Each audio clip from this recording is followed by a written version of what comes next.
Hey everyone, today I want to talk to you about a different topic on my How to Draw series. It's a direct continuation from my last one on fish. And today we're going to be talking about fish once again, eels, and snakes. Most important part is going to be the snakes, and especially the long fish as the Arapaima giga. We're going to be talking about that in a bit. So I'm going to be using all these examples here, as well as my examples of drawing explorations. All links to all these amazing artists will be in the description below. So let's jump right in with Jonathan Kuo. Once again, a great artist that I always like to use as an example, especially for volumes and the use of textures. So you can see that Jonathan simplifies the volumes a lot in his drawings. We can see that even easier on this one. So a very simple volume in there for us to use for the snake head, as well as the rest of the body is not just a cylinder. We could think of a snake, depending on the type of the snake, as a cylinder. And really understand how the contour lines will help us shape the form and distribute the details. But in this case, it's more of a hexagonal kind of body. So we see that in some of the details here. We could think of that going like this way. As well as other details, but always following the form. Sometimes it's going to be rounder, sometimes it's going to be flatter and more squarish, hexagonal. Especially like the belly side, the underside of the snake tends to be flatter than we would imagine. So it's great to see, as well as the painting contrasts, bringing the viewer to the head. That has to do with the temperature of color, the variation of color, even like the tongue and the eye anatomy examples that you see in one of my drawings as well, and contrast of value and drawing. So more details in this region than in the rest of the body. So it's very interesting to see the distribution of details throughout the body and where really to put them. So we have some here with a little bit of a specular reflection here, so we can drive the eye towards the focal point. So a lot of things that we're going to be discussing here today are going to be around this kind of topics. This next example is great by Sorie Kim. I was looking for references on this Arapaima fish, and I found this one that I believe is the same reference she used for this. So it's great to be able to understand all the different emphasis that she decided to make. So it's way flatter here in the drawing, and she did a very angular part. She chose to make this tail part way bigger and to block it out, just as we see in the reference. So a very flat reed, but gives us the chance to go over the rest in a more interesting way. So the scales here, she really simplified the scales to a point where it kind of looks a little flat to some extent. I think the body should be a little more round, but yeah, she's doing that on pen, so you don't have a lot of margin to make changes. So a great way to simplify details here and help the overall flow of the drawing. Other examples, kind of almost getting to a neo and like snake-like in all of these.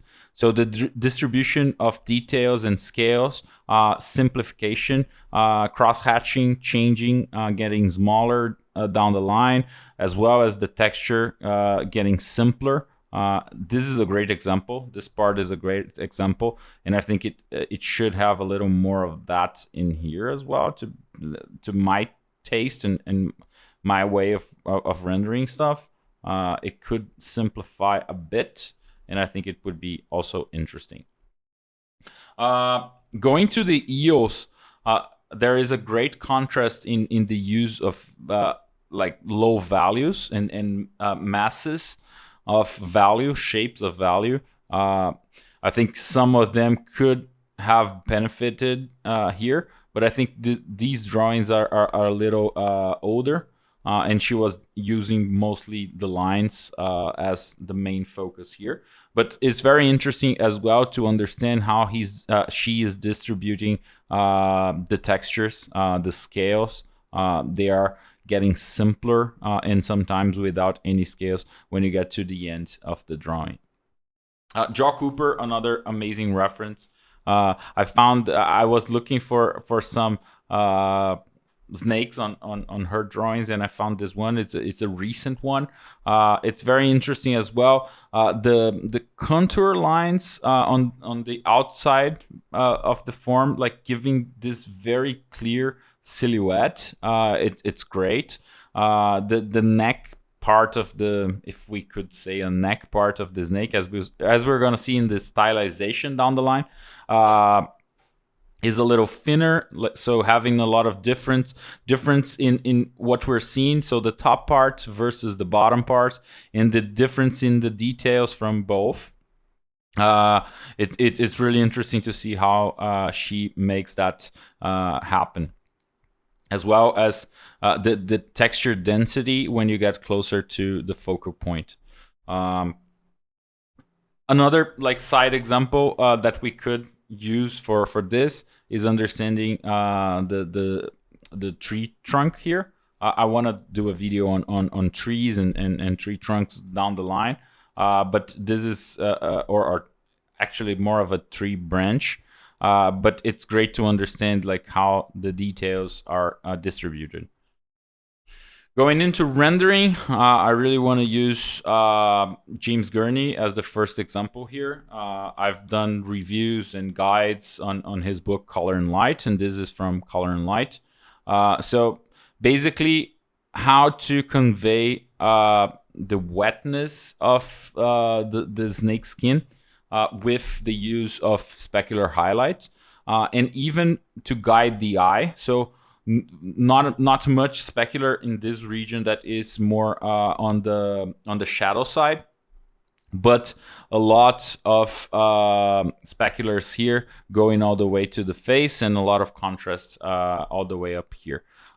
It's great to see that he's also using contour lines for the details, so we can see the roundness in here following the surface.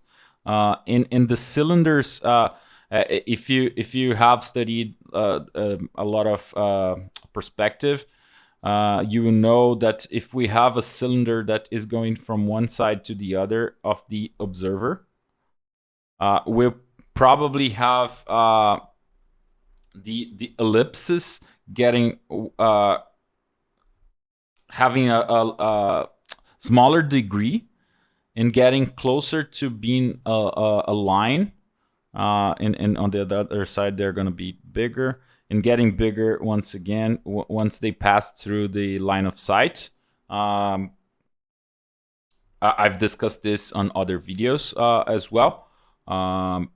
So this is very clear in here. So we can use the details to really understand the form, and we see that happening throughout the body.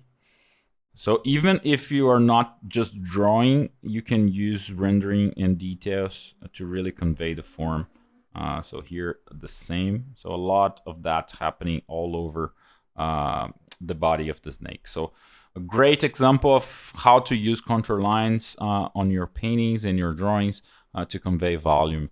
Another big and great example is Vance Kovacs' Snake for the Jungle Book, the 2016 Jungle Book live action. So even though we don't have like a lot of details in here, we can see that is very simplified. When you get closer to the focal point of the image, we start getting way more details and always following the form, getting flatter and then changing direction. The snake is going in very different directions, so we can see a lot of the details really describing the form. And this is changing this direction and all of that, getting flatter, as I said before. I think this is where it gets way flatter. And then we're changing directions again. I think this one would be more like this. And also here, changing directions again, getting flatter and changing to the other side. So we can really use the flat side or the smaller degrees to really convey the change of direction in the form. Great example, great image overall. So yeah, amazing example. We can go all the way back to the 19th century, more scientific illustration. I love the display of a lot of intricate detail, but getting values closer together when needed to really be able to have an artistic expression here as well. The silhouette gets way more complicated here, helping drive the eye here, as well as simplified tree trunk, not to call too much of attention, and give room for the high density of details in the skin and the details. We can also see the change of form here, but way more simplified, as we are talking about more rendering and less suggestion. The same here, we can see the details. This is a Jonathan Bach image for the same movie, Jungle Book. And it's great to see the use of specular that we saw on Color and Light, as well as the use of shadows, very strong shadows, to really guide the eye to the focal point. Once again, a lot of details. Some of them might be even photos, layover. The highlights here remind us of what we saw in Color and Light. So it's great to see the usage by another artist. Now we're going to jump into styling, stylization. So the first example I want to share is Mark Newman's sculpture of a Neo. So there are some fantasy elements here and a lot of simplified read. The EOs are already simplified. We're going to see one of my drawings that I failed miserably, but we'll definitely have an example in there. But we can definitely see the simplified shapes all across, as well as very, very intricate silhouette. I love the silhouette of this and the motion and the contrast to the figure. It's a great example, a great drawing exercise as well. So next, we're going to jump into cartoon before going into my examples. So first with Jungle Book, we've been looking at Jungle Book a lot. I love the use, once again, of the contour lines to give volume, as well as readability. So the more intricate details in the face will definitely bring the eye closer to the face. As humans, we'll look for eyes, but also look for interest details. We can see a lot of what we were talking about before of the contour lines giving form and changing direction as well, getting flatter and changing here. We can see it very clearly, as well as the size of what we could call a neck. It almost creates like a chest kind of situation in here with this like triangular form. So it's very interesting to see. And the bigger details will help our eye just go past this area and get to the smaller details that are going to be the focal points of this image. Another great example is Sorie from Robin Hood. And here I love the use of the contour lines and the textures, but in a non symmetrical and linear way. If we look at Ka here, the spaces between them are very regular, and here it gets more chaotic. It has a little bit of regularity, and then it changes. It get closer. It get here is very clear. So we have like 2, and then a space 2, a small space 1, a bigger space 1, and then like a bigger space 2, smaller space 1. So there is a variation. So unity with variety, as we like to use in composition, we use that here as well. I love the use of the tongue once again to give silhouette, as well as have anatomical aspects for us to take a look. So I'll jump into my work now and try and bring some of those details and discussions, and give a little bit of recommendation on exercises that could be interesting. So basically, I started with the Arapaima, trying to understand how to distribute. It's a follow-up from my video on fish, how to really distribute the textures in a less linear way. I failed here in my opinion. Even like the silhouette, I could have something more interesting here that would have like variation in the silhouette. If we look at Sorie Kim's example of variation of silhouette, I'm gonna get there in a bit, but we definitely could have something here to really help emphasize different variations in the silhouette. And even the texture here could be way more simplified, maybe having a little bit of some lost edges here and there. It's gonna be hard to paint over because of value variation here, but we could simplify some of this stuff, just as I said with Sorie Kim's work, like trying to simplify a bit of this and having more free readability here, and give more of that cylindrical form overall. So it's great to have a look at her example and make a quick copy so that we can understand her decision making. It's not as great in the craftsmanship side because she's awesome, but I'm really happy with the final results here, and I really could take the time to look at her decisions and try to understand what she did. So I think that translates to this drawing.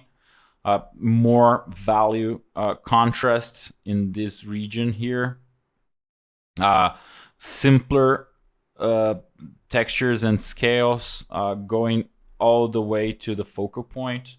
So more contrast, anatomical elements and all of that, and simplified like tail and fin will help the eye just go through.